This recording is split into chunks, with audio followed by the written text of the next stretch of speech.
Welcome to DownToEarth YouTube channel.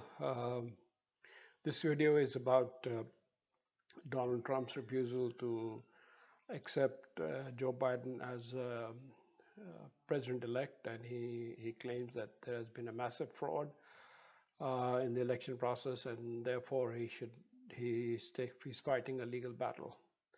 Now, there are several reasons for Donald Trump to do that.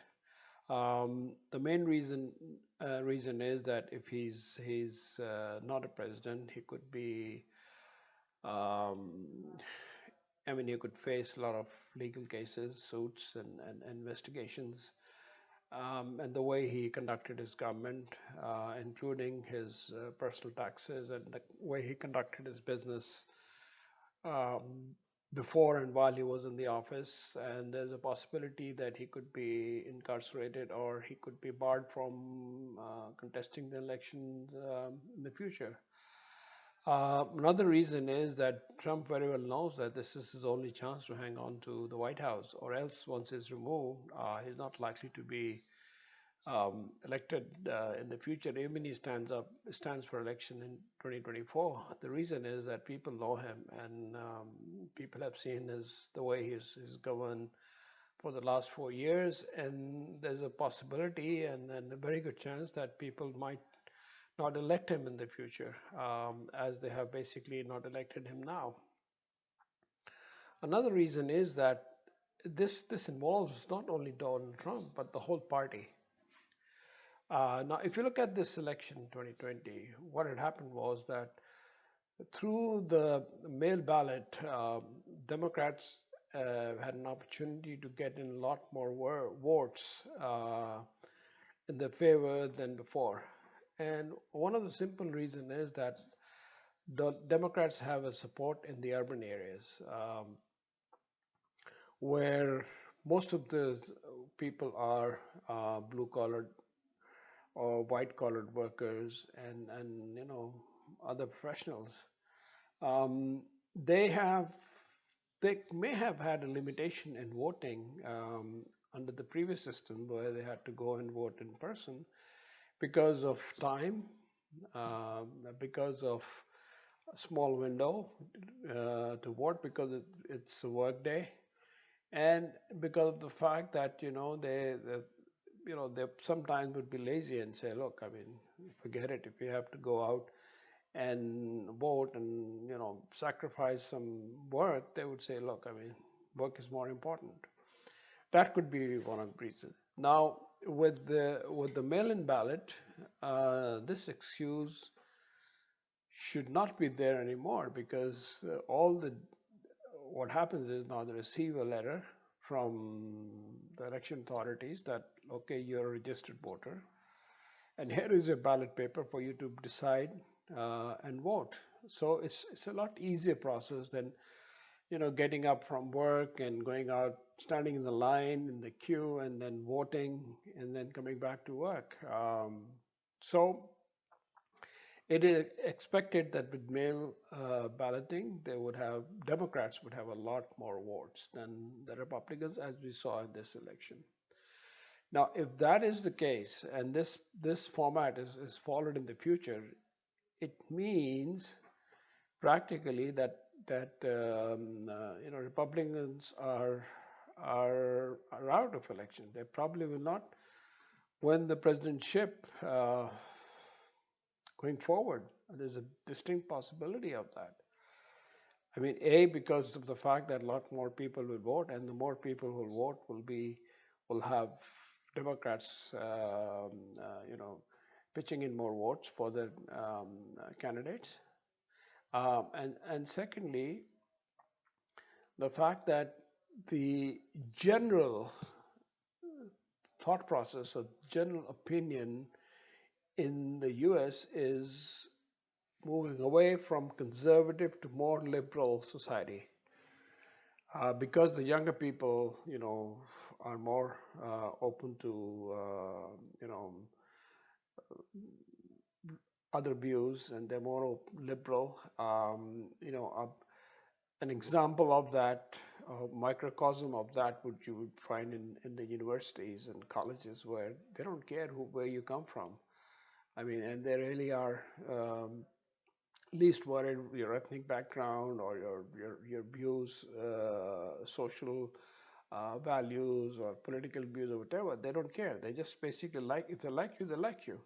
So the um, there's a distinct possibility that, in fact, it is the trend is already there that U.S. is moving from right to center and somewhere in the middle on the left and the center.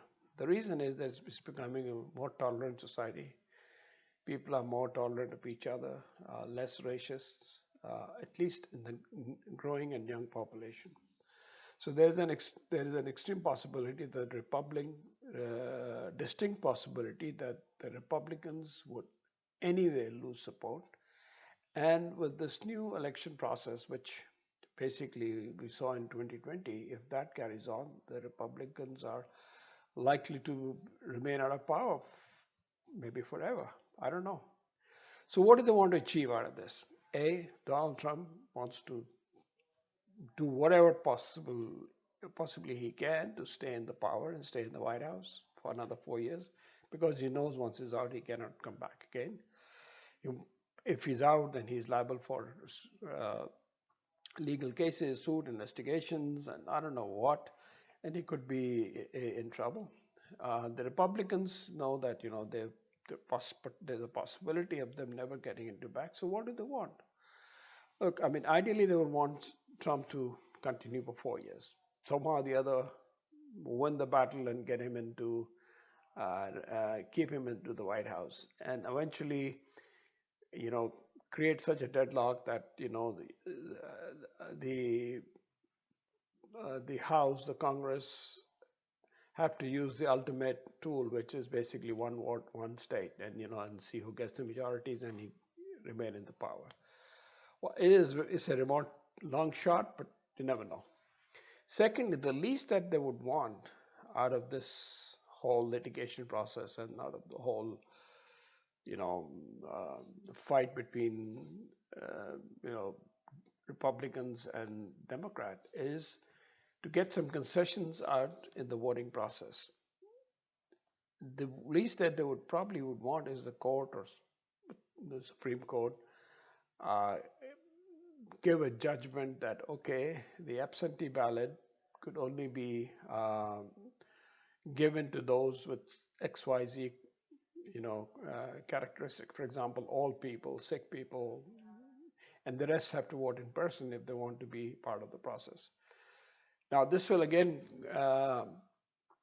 sort of give the same advantage that Republicans had before this election, and therefore the chance of basically swaying the vote in their favor and getting their representative elected grew more. So I think this battle is not going to end with Trump not being elected. This battle will continue until the Democrats and the conservatives get a concession in the voting process, which means that they go back to 2016 era, where the absentee ballot could only be given to certain class of people, like overseas, upon request, and people who are unable to vote, and that probably will give him some comfort that, okay, now they can have a fair chance of coming in. But I personally think this will even not work, because over a period of time, the conservatism or the extreme right or extreme left I think, is fading away.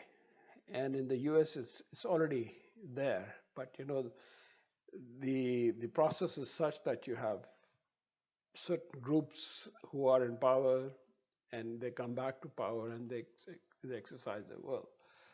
But this is going to go away.